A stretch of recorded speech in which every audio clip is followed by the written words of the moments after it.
बिस्मिल्लाहिर्रहमानिर्रहीम। अस्सलाम वालेकुम viewers. Chemistry 9th class course chapter number 1 lecture number 2 में आपको खुशामदीद कहती हूँ। आज के लेक्चर में हम कवर करेंगे हेडिंग्स 1.3, 1.4 एंड 1.5। स्टूडेंट्स, आपकी बुक में हेडिंग्स 1.3 और 1.5 में एक ही चीज़ को डिस्कस किया गया है। द डिफरेंस इज़ के 1.3 में उसे पैराग्राफ की फॉर्म में बताया गया है और 1.5 में उसे टेबल की फॉर्म में लिखा गया है। पेपर पॉइंट ऑफ व्यू से अगर हम इसकी बात करें तो जब भी आपको कोई डिफरेंस वाला क्वेश्चन आए तो आपने उसे हमेशा लाइन लगा के दोनों चीज़ों को कंपेयर करना होता है। पैराग्राफ की फॉर्म में उसे मत लिखें, पेपर में उसका इंप्रेशन अच्छा नहीं पड़ता। मैटर, कल हमने सबसे पहले मैटर की बात करेंगे। मैटर का कल हमने डिस्कस किया था कि मैटर क्या है। Anything that has mass and occupy space is called matter. कोई भी ऐसी चीज़ जो वज़न रखती है और जगह घेरती है वो मैटर कहलाती है। मैटर की फॉर्म्स के बारे में डिस्कस करेंगे, या एलिमेंट, कंपाउंड और मिक्सचर मैटर की फॉर्म्स हैं। अगर मैटर की सिंपलेस्ट फॉर्म या प्योर फॉर्म को डिस्कस करें तो वो एलिमेंट है। कंपाउंड भी प्योर फॉर्म ऑफ मैटर है।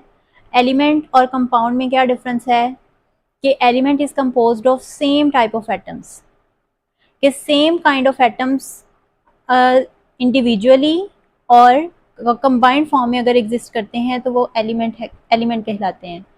बट अगर टू और more types of elements combine करते हैं इन अ फिक्स्ड रेशियो तो वो कंपाउंड कहलाते हैं। एलिमेंट्स सॉलिड फॉर्म में भी हो सकते हैं, लिक्विड फॉर्म में भी हो सकते हैं और गैस फॉर्म में भी हो सकते हैं, लेकिन majority of elements solid form में पाए जाते हैं। और उसकी examples potassium, magnesium, sodium, calcium, carbon, silicon और इसी तरह बहुत सारे और एलिमेंट। लिक्विड और गैस फॉर्म में भी एलिमेंट्स पाए जाते हैं, but they are less abundant as compare to solid form. इसी तरह एलिमेंट्स की अगर क्लासिफिकेशन देखी जाए तो वो मेटल्स, नॉन मेटल्स, मेटलॉइड्स और नोबल गैसेस की फॉर्म में भी की जाती है। ये पेपर में क्वेश्चन अक्सर पूछा जाता है कि define element and classify element. तो इसमें क्लासिफिकेशन में आपने उसकी टाइप्स बतानी है कि वो सॉलिड, लिक्विड और गैस फॉर्म में एग्जिस्ट करते हैं। दूसरा, आप ये बता सकते हैं कि वो मेटल, नॉन मेटल, मेटलॉइड और नोबल गैस की फॉर्म में एग्जिस्ट करते हैं। इसी तरह एलिमेंट्स जो हैं एटम्स, मॉलिक्यूल्स, आइंस और आइसोटॉप्स की फॉर्म में एग्जिस्ट कर सकते हैं। तो ये तमाम पॉइंट्स इसकी क्लासिफिकेशन में आ जाते हैं। Next, coming towards the compound. Compound is also a pure substance or pure form of matter. Element से इसका क्या डिफरेंस है कि एलिमेंट में सेम काइंड ऑफ एटम्स हैं, लेकिन कंपाउंड में more than one type of atoms मिलते हैं और फिर कंपाउंड बनाते हैं। लेकिन कंपाउंड और मिक्सचर में ये डिफरेंस होगा कि जब कंपाउंड में टू और मोर टाइप्स ऑफ एलिमेंट्स मिलेंगे तो वो एक फिक्स्ड रेशियो बाय मैस मिलेंगे, कि इसमें जो एलिमेंट्स की कॉम्बिनेशन है, केमिकल कॉम्बिनेशन से वो बॉन्ड बनाएंगे। और बॉन्ड्स कंपाउंड्स में मॉलिक्यूलर बॉन्ड्स भी हो सकते हैं, आयनिक बॉन्ड्स भी हो सकते हैं, मेटालिक बॉन्ड्स भी हो सकते हैं और कोऑर्डिनेट कोवलेंट बॉन्ड्स भी हो सकते हैं। लेकिन अगर मिक्सचर के अंदर यही कॉम्बिनेशन देखी जाए तो वो फिक्स रेशियो से मॉलिक्यूल्स अटैच नहीं होंगे, फिक्स रेशियो की कॉम्बिनेशन उनमें नहीं पाई जाती। Elements simplest form of matter है, इसे मजीद हम तोड़ नहीं सकते। एक एलिमेंट है, ऑक्सीजन का एटम है आपके पास, आप मजीद इसको ब्रेक डाउन नहीं कर सकते। लेकिन जो कंपाउंड्स हैं इसमें मॉलिक्यूल जैसे भी बना है, फॉर एग्जांपल एक वाटर के मॉलिक्यूल की हम एग्जांपल ले लेते हैं, तो वाटर का मॉलिक्यूल 2 हाइड्रोजन एटम्स और 1 ऑक्सीजन एटम से मिलकर बना है। तो इसको आप केमिकल रिएक्शंस की मदद से डिकम्पोज कर सकते हैं। अगर आप इसे किसी भी केमिकल रिएक्शन की मदद से हाइड्रोजन और ऑक्सीजन को सेपरेट कर सकते हैं। सिमिलरली अगर मिक्सचर की बात की जाए तो इसमें जो कॉन्स्टिट्यूएंट्स कंबाइन करते हैं उनको हम सेपरेट कर सकते हैं, but by physical reactions, not by chemical reactions. उनको हम फिजिकल मेथड से सेपरेट कर सकते हैं। फॉर एग्जांपल, अगर आपके पास एक मिक्सचर है, आपने सॉल्ट को वाटर में मिक्स किया है, तो आप सेपरेट कर सकते हैं सॉल्ट को वाटर से आफ्टर मिक्सिंग। उसका तरीका क्या होगा कि आप सिंपली वाटर को इवेपोरेट करवा दें, बेशक उसको धूप में भी आप किसी बर्तन में पानी डालेंगे, धूप में रखेंगे तो पानी सारा इवेपोरेट हो जाएगा और पीछे आप नमक आपके पास बच जाएगा। तो these methods are known as physical methods. Element independently exist करता है और ये कंबाइंड फॉर्म में भी एग्जिस्ट करता है। For example oxygen O2, oxygen gas in the combined form में भी एग्जिस्ट करती है, और अगर इंडिपेंडेंटली बात की जाए तो नोबल गैसेस इंडिपेंडेंटली एग्जिस्ट करती हैं, सिंगल एटम उनका एग्जिस्ट करता है। For example helium and neon gases, तो इनका एक सिंगल एटम होता है और वो इंडिपेंडेंटली एग्जिस्ट करता है। एलिमेंट अपनी प्रॉपर्टीज एक ही एटम है या अगर वो कंबाइंड फॉर्म में है, जिस तरह O2 की हमने बात की, तो इसकी प्रॉपर्टीज सेम रहती हैं। आप जहां भी ऑक्सीजन का मॉलिक्यूल देख लें या ऑक्सीजन एटम देख लें तो उसकी प्रॉपर्टीज कांस्टेंट रहती हैं।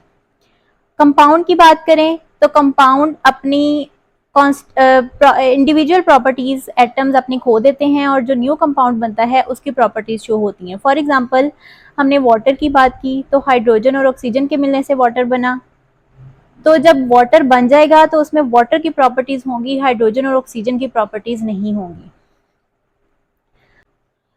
लेकिन जो मिक्सचर की प्रॉपर्टीज हैं वो उसके तमाम कॉन्स्टिट्यूएंट्स का मिक्सअप होती हैं।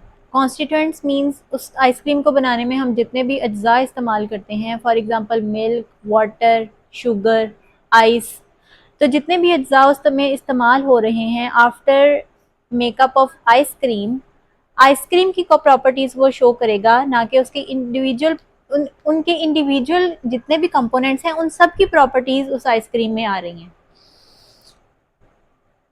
लास्ट डिफरेंस जो इन तीनों का है वो है रिप्रेजेंटेशन। एलिमेंट को हम रिप्रेजेंट करते हैं बाय सिंबल्स, और अगर इंडिविजुअल एटम है, सिंगल एटम है, तो उसको हम सिंबल से शो करते हैं। कंपाउंड्स जो हैं वो हमेशा फार्मूला से या फार्मूला यूनिट से रिप्रेजेंट किए जाते हैं, और फार्मूला यूनिट्स में क्या है कि वो एक्चुअली बताते हैं कि इस कंपाउंड में कौन सा एटम कितने अमाउंट में प्रेजेंट है। फॉर एग्जांपल वाटर की हमने एग्जांपल ली, वाटर एक कंपाउंड है तो इसका फार्मूला H2O है, तो इस फार्मूला से हमें पता चल रहा है कि इसमें 2 हाइड्रोजन हैं और एक ऑक्सीजन का एटम मौजूद है। मिक्सचर जो हैं वो दो तरह से हो सकते हैं, दे कैन बी होमोजीनस और they can be heterogeneous depending upon their composition. अगर मिक्सचर्स की कंपोजिशन सेम होगी, यूनिफॉर्म होगी, हम उसके इंडिविजुअल कंपोनेंट्स को अलग नहीं कर सकते, तो उस मिक्सचर को हम कहेंगे होमोजीनस मिक्सचर। लेकिन कुछ मिक्सचर्स ऐसे हैं जिसमें आप अलग अलग बता सकते हैं कि ये इसका फलां कंपोनेंट है, ये फलां कंपोनेंट है, तो ऐसे मिक्सचर्स को हेट्रोजीनस मिक्सचर्स कहा जाता है। अगर होमोजीनस मिक्सचर की एक एग्जांपल हम लें तो वो आइसक्रीम आ जाती है। आप आइसक्रीम खा रहे होते हैं तो आप इसमें बता नहीं सकते कि ये शुगर है, ये वाटर है, ये मिल्क है। लेकिन हेट्रोजीनस मिक्सचर्स में उसके इंडिविजुअल कंपोनेंट्स को हम सेपरेट आउट कर सकते हैं। फॉर एग्जांपल रॉक, पत्थर, आप कोई चट्टान, कोई पत्थर का एक पीस लेते हैं तो उसमें डिफरेंट कंपोनेंट्स अलग अलग फाइंड आप कर सकते हैं, उनको सेपरेट आउट कर सकते हैं। ये था आपका topic element, compound and mixture. ये पैराग्राफ की फॉर्म में भी है। अगर आपको सिंपल डेफिनेशन आए किसी एक चीज़ को डिफाइन करने के लिए तो आप उसको पैराग्राफ की फॉर्म में लिख सकते हैं एग्जांपल्स के साथ। उसकी प्रॉपर्टीज़ लिखें, डेफिनेशन लिखें, एग्जांपल्स दें, और अगर आपको डिफरेंस आए तो आप उसको लाइंस लगाकर प्रॉपर बुलेट्स के साथ उसको हर चीज़ मेंशन करें। हमारा नेक्स्ट टॉपिक है allotropic forms of substance. What is allotropy and what are allotropic forms. एक ही एलिमेंट अगर डिफरेंट स्ट्रक्चरल फॉर्म्स में एग्जिस्ट कर रहा है और उसकी वजह से उसके फिजिकल और केमिकल प्रॉपर्टीज डिफर कर रही हैं, तो उस कंडीशन को हम कहते हैं एलोट्रोपी, और वो जो डिफरेंट फॉर्म्स होंगी उसे हम कहते हैं allotropic forms of that substance. आपकी बुक में ऑक्सीजन के एलोट्रोप्स, कार्बन और सल्फर के एलोट्रोप्स की एग्जांपल दी गई है। ऑक्सीजन O2 एंड O3, ये भी गैस है और ये भी गैस है, बट डिफरेंस कहाँ पे है कि इनके स्ट्रक्चर में वेरिएशन है। इसमें 2 ऑक्सीजन बाउंड हो रहे हैं, इसमें 3 ऑक्सीजन बाउंड हो रहे हैं, बट इन दोनों गैसेस की फिजिकल और केमिकल प्रॉपर्टीज इन दोनों से इंटायरली डिफरेंट हैं। कार्बन की 3 एलोट्रोपिक फॉर्म्स आपकी बुक में डिस्कस की गई हैं, diamond, graphite and fluorine. Diamond एक जाइंट मैक्रोमोलिकुलर स्ट्रक्चर है। Graphite hexagonal sheets of carbon, hexagonal rings होती हैं कार्बन की और वो एक शीट की फॉर्म में अरेंज होती हैं और उसे हम ग्रेफाइट कहते हैं। बकमिंस्टर फ्लोरीन जो है वो एक केज लाइक स्ट्रक्चर बना हुआ होता है pentagons and hexagonal rings of carbon का।